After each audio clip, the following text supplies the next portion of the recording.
আমি তারেক রহমানের 31 দফা প্রচার করার জন্য ফজলুর রহমান পটলের সন্তান মাঠে নেমেছে।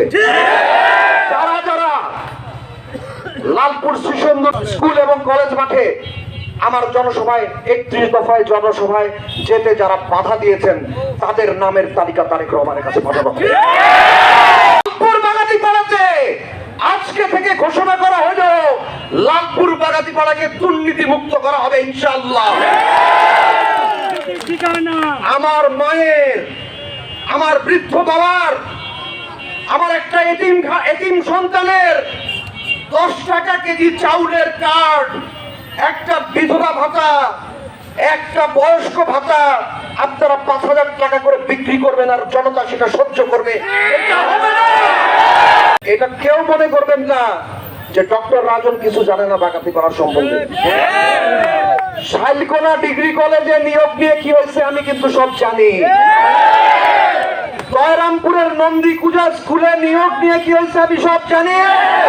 রেজিস্ট্রার অফিস থেকে কে নিয়মিত টাকা তোলে আমি সব জানি। আজকে আপনারা যেটা দেখছেন এটা কিন্তু সিনেমা ট্রেলার, পুরো সিনেমা এখনো বাকি আছে।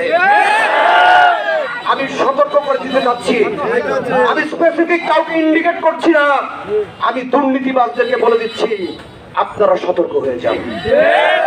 আরেকটা বিষয়, আমি তারেক রহমানের 31 দফা প্রচার করার জন্য ফজলুর রহমান পটলের সন্তান মাঠে নেমেছে। যারা যারা স্কুল এবং কলেজ মাঠে আমার জনসভায় 31 দফায় জনসভায় যেতে যারা বাধা দিয়েছেন তাদের নামের তালিকা তারেক রহমানের কাছে পাঠানো হবে। এরপর থেকে আমি খবর পেয়েছি এই পৌরসভার মধ্যে আমার ছাত্র জনতাকে, আমার জনগণকে আমার কাছে আসতে বাধা দেওয়া হয়েছে।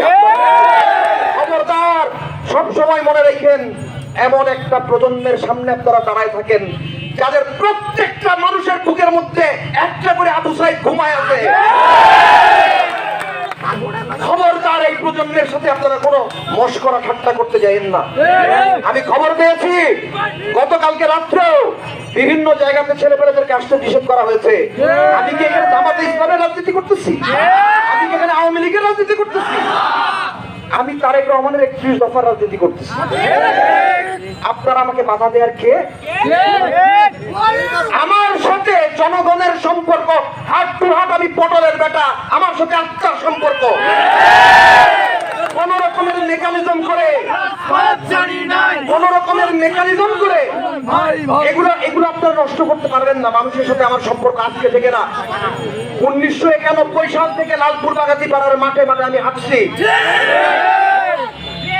আমি এই বাগাতিপাড়ার 5টা ইউনিয়ন পৌরসভার প্রত্যেকটা জায়গা চিনি, প্রত্যেকটা ওয়ার্ডে আমি গেছি। এই মাঠের মানুষের সাথে আমার সম্পর্ক 34 বছরের, একদিন 2 দিনের না। আমি আরেকটা কথা বলতে চাই, প্রিয় তরুণ প্রজন্ম, আমি যে যুদ্ধ ঘোষণা করেছি তারা আমার বিরুদ্ধে পাল্টা যুদ্ধ ঘোষণা করেছে। কিন্তু যদি এই তরুণ প্রজন্ম যদি আমার সাথে থাকে, আল্লাহকে হাজির নাজির জেনে শপথ করছি এই যুদ্ধে আমরাই বিজয়ী হব ইনশাআল্লাহ।